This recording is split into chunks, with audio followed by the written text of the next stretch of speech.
Som. Você me ouve. E agora você me vê.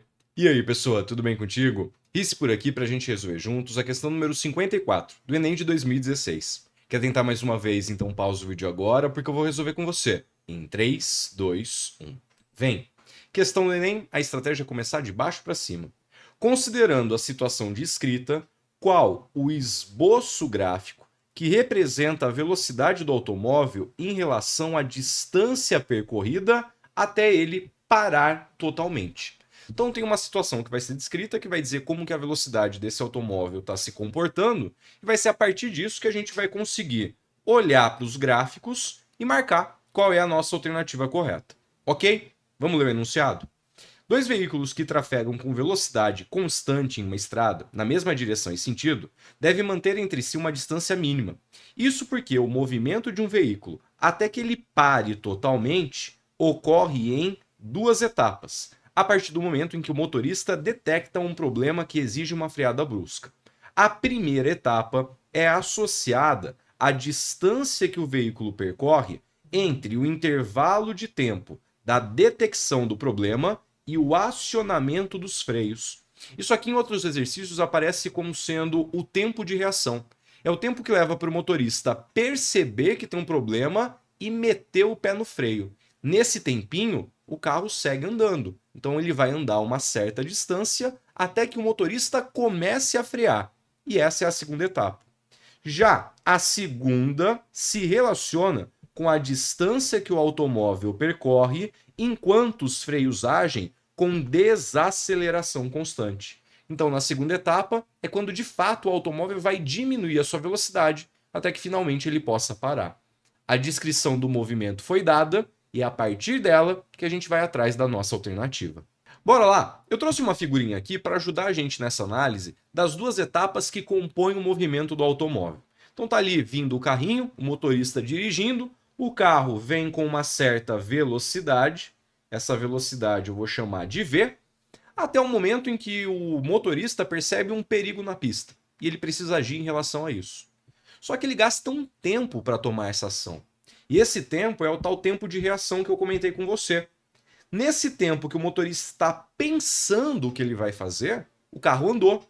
E ele andou com velocidade constante.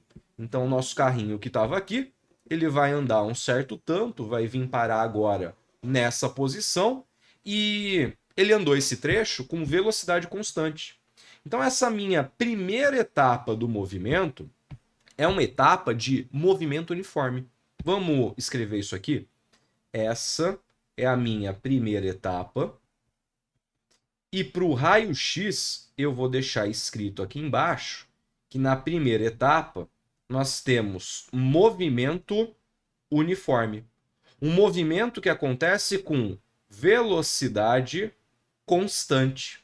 Essa velocidade ela não varia com o tempo nem com a distância percorrida. Isso já é uma boa dica de como vai ser a nossa resposta. Sabe por quê? Os gráficos que foram dados são gráficos de velocidade em função da distância. Então aqui, ó, se a gente for construir o gráfico para esse movimento, eu vou colocar a velocidade no eixo vertical e a distância percorrida vai entrar no eixo horizontal. Ok? Ali ele está trabalhando com velocidade em metros por segundo, distância em metros, mas a gente nem tem valores. Aqui a unidade é só para você lembrar que é velocidade e distância. Nessa primeira etapa, a velocidade é constante. Então o carro vai continuar andando e a velocidade não muda. O começo do nosso gráfico tem que ser uma reta horizontal, indicando que a velocidade é constante, que a gente tem movimento uniforme. Então qualquer gráfico que não comece com uma reta horizontal, você já pode descartar. Jogamos fora a letra A, jogamos fora a letra C, jogamos fora a letra E. Sobrou letra B e letra D. Dá uma olhada, ó. Velocidade constante, velocidade constante. O que muda para os gráficos é em relação à segunda etapa. Aqui, a velocidade diminui com a distância de forma linear, com cara de reta. Enquanto nesse gráfico da letra D, a velocidade diminui com a distância com esse jeitão de curva. Vai ser a segunda etapa que vai responder para a gente esse exercício. Vamos agora pensar na segunda etapa? O nosso automóvel começa a frear. A segunda etapa tem início quando o motorista mete o pé no freio. E aí o carro vai brecando, brecando, brecando, com uma desaceleração constante, até que finalmente o nosso carrinho vai parar. Então, depois de percorrer uma certa distância, o carrinho para. A velocidade final dele vai ser igual a zero. E aqui a gente tem o nosso segundo trecho, a nossa segunda etapa. Bora fazer o raio-x desse pedaço? Nesse pedaço a gente tem uma desaceleração constante. Bom, se tem uma desaceleração constante, isso é sinônimo de, olha, tem uma aceleração negativa constante. Por isso que o carro está brecando e diminuindo a velocidade. Aqui, ó, a aceleração vai estar contrária ao movimento. Vai ser a aceleração da segunda etapa. E se tem uma aceleração, ainda que negativa, constante, movimento com aceleração constante é movimento uniformemente variado. Aqui a gente vai ter um move acontecendo. A aceleração é constante. E agora, cabe a gente analisar como que a velocidade varia com a distância dentro do movimento uniformemente variado. Se a gente estivesse falando de um gráfico de velocidade por tempo, você já sabia que para essa segunda etapa, o gráfico da velocidade em função do tempo seria uma reta. Sabe por quê? Porque lá no Move, quando a gente está falando de velocidade em função do tempo, a gente escreve V igual a V0 mais A vezes T. Isso aqui é uma função de primeiro grau. É uma reta. E no caso, se fosse um gráfico de velocidade por tempo, a gente só precisava vir aqui e fazer isso, indicando que a velocidade vai diminuir de forma linear. Vai diminuir seguindo uma função de primeiro grau, uma vez que a aceleração é negativa. Só que é aí que está a maldade do exercício. Porque o nosso gráfico é de velocidade por distância. Será que é linear?